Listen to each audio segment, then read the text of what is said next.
There's one meta that hasn't hit yet that everyone knows will hit. It's music NFTs. Now, I've got my boy Cameron here. What's up, guys? Cameron is sort of deep in the space. He's killing it over on TikTok. I've got his links down below. But Cameron's actually done a whole bunch of sort of music touring, music production, all of that kind of stuff. So Cameron's really deep in the music space and the NFT space. So he's like the perfect person to kind of break this down. Plus, he's also got a project himself when it comes down to music NFTs. So he's really in touch with that culture. So Cameron, when it comes down to music NFTs, why do you think it's a meta that will hit at some point?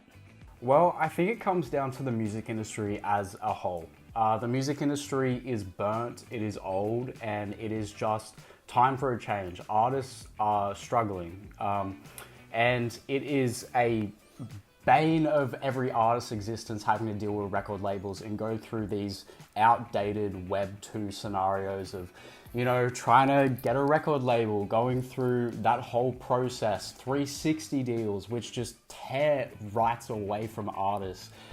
Just terrible regular label deals, you know, 70-30% splits. You have to pay for marketing, you have to pay for mixing and mastering. All these things come out of the artist's pocket before they see any money from the streaming.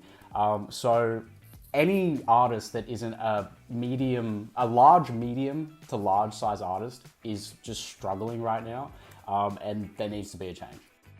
When it comes down to the music NFTs, what does this actually kind of look like from an NFT investor standpoint? Because the one thing that most people want, the main utility that people want is price go up. How do you kind of see music NFTs playing into the people that are the general speculators, like in that longer term when it comes to music NFTs? Yeah, well, I think we haven't seen that project that comes out with a format or a style that has blown the whole industry apart. One, because the music industry doesn't want that. And two, it hasn't been eye-catching or appealing enough to the Web3 audience to really grab onto it, I feel. And I just, you know, and this is coming from someone who's done a music project and who's taken a certain approach. I don't think there's been a project out there that has hit every single box. Whether it's the artists that are on board, you know, the way people, the incentives that people are incentivized to actually go and purchase an NFT and be involved with this artist, whether it be on an individual artist level or a conglomerate like label type situation. You know, Web3 is a place for individuals to individualize. So I think, you know, there's a lot of ways that we can go about this, you know, with the label approach that has Web3 aspects or the completely individualized approach. I can see both of those things working, but we just haven't had that hit yet. I guess because what you kind of circling around and kind of touching on is the fact that we haven't had that hit yet, which is, and I know it sounds cliche to say, but it's almost like you need to have what will be the Bored Ape of a music NFT. So we're essentially waiting for that. With you being in touch with the space, what do you think that looks like? Now, it doesn't need to be like sort of black and white exactly the thing, but what boxes need to be ticked if someone is kind of dabbling in music NFTs? What boxes do you think are ticked that then make it become the Bored Ape and music NFTs, or that thing that is going to be kind of just a mad, crazy rip? I mean, that's a really good question. I think there's a confluence of things that need to happen. One is it needs to be right for the investor. Right, the split or however, whatever the incentive breakdown is, it has to make sense for the investor. And right now, there isn't a lot of things that make sense. You know, when you look at security NFTs, like the one Lil Pump released, you know, you're getting 0.0001% of a song. Like that song has to do 50 million streams just so you can get your money back. It's just not viable. The other thing is roster, right? We just haven't seen projects out there with a really amazing roster. I've seen a few. There's a few that I've spoken to personally, like Another Block. And this isn't a plug, it's just someone that I've spoken to. Like they have people like Swedish House Mafia. I've heard rumors of, I don't know if I'm allowed to say anymore, but they've got like billion stream artists coming on board. So I'm watching closely projects like that can get a big roster on board, because obviously it carries a lot of influence. And if the ethos is right and the actual meaning behind the project is right, once they have those big artists, I think it's the perfect storm. But yeah, I think those are the main three things. So I guess the way that you're kind of approaching it, which I think is an interesting standpoint, is almost like it's less like you're the A&R and you're hunting for that person that will have that big pop-off hit, but it's almost like finding that label that is the Web3 label that then gets that thing and incubates it and becomes the launch pad of that thing, which will then make it bigger. I know it sounds a little bit sort of convoluted, but you're almost going like, what's going to be that hit is that platform or that sort of launch pad that can just curate and actually kind of deliver it. Is that kind of what you're alluding to and kind of talking about? Well, I think the main thing about this whole thing and making that initial wave is there has to be an epic moment. There has to be a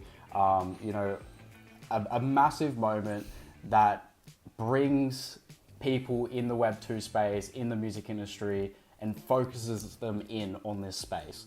And I do think that comes down to whether I like it or not is a massive artist really getting behind it and really actually doing it. I think that is what it will take to have this massive wave. Because even though we've seen big artists, like, we were talking before about like someone from the Migos, Lil Pump, Johnny Depp, like all these celebrities getting in on this stuff, unless what they're doing is meaningful and they're actually trying to make a change and trying to, place themselves in this space, it's just a drop in the ocean. I don't think it's going to make a difference. But if someone cares and they formulate it right and they've got the fan base, that's what I can see it happening. One thing that I kind of look at and reflect on is like when the kind of female team meta popped off, any project that was headed by a woman, popped off. Any female teams popped off. Like that was hot, which then makes me kind of think the play here, even if you're not going to find what will be that thing that pops off and does that 100x, it's almost being across all of the top tier music NFTs now, not necessarily buying them, but keeping an eye on them so that when that does hit, you've then got that shopping list because you're then going to be able to snap it up. And by being like dabbling in the music NFT space, you're then going to know what ones are regarded within the music NFT space. So when people then eventually do click and go, oh, music NFTs are popping off, let me pick up some historical music NFTs, you'll then be ahead of the curve. Could you see that be a play? Or is that a play that you've kind of got yourself when it comes down to like that step back and not necessarily finding that moonshot, but finding that meta, like the meta ripple, if that makes sense? Yeah, look, when it comes to like individual music NFTs, like the celebrity one-off ones, I don't see them reigniting with the wave. Just because, there's no sentiment behind it, it's kind of pointless. But I see the ones that are actually consistent and meaningful and that are creative. Those are the ones that are going to pick up and are actually going to take off. Like I see, I think Wobblebug, Wobblebug, I like that concept. Wookie, great artist. I've met him, he's an awesome guy. And he cares about music and he cares about this space, and I love to see that. And the same with Moonwalker FM, my project. We have been consistent. Well, like what it wasn't the moonshot that we hoped it to be, but for the last we've released almost 100 lo-fi songs now over the last 8 months, 7 months, and we're being consistent. So when it does happen, when it does pick up, there's a track record and people can see it. People can see the consistency, and that's what I hope to see from other projects as well, is consistency. Releasing music, and even when times are tough, they put their head down and they bear the hatches and they keep putting something out.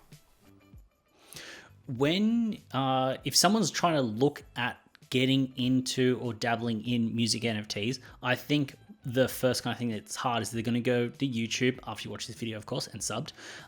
They're also going to go to sort of Twitter and things, just type in music NFT, almost like shortcut it. Are there some people or kind of sort of key opinion leaders within that kind of space that you think people should just kind of jump on and do? Because it'd be great for to kind of just give some like sort of black and white value and be like, hey, cool, go follow this person because they've got their finger on the pulse, which can then in turn mean that they're kind of ahead of the curve per se. Yeah, absolutely. I think Cooper Trooper, if you know him, he's an advocate of the Web3 music industry. So Cooper Trooper is a really great one to follow. I like to think that I mention music projects as frequently as I can. So I try to speak about them, not so much on Twitter, but on TikTok. Domino. Domino is an amazing house musician, and he's also completely transitioned into the NFT space. He does spaces, Twitter spaces all the time. Another great one, Domino. Awesome stuff. Cool, awesome. So Cameron, thanks for coming on and kind of breaking down music NFTs and like the meta and kind of what to look out for and what could hit, because I think this is what top tier dudes in the game are thinking. They're thinking 2 or 3 steps ahead. They're going, what could hit? Getting those plans together, so when it does hit, they're able to kind of take action. So thanks for kind of sharing some of your knowledge and a little bit of alpha that will kind of happen in the future. Absolutely no worries. Thank you so much for having me. Cool. I've got all Cameron's deets below, so make sure you go follow him on all those socials. Thanks for kind of tuning in. As always, it's been a pleasure having you with me. I look forward to seeing you in the next one.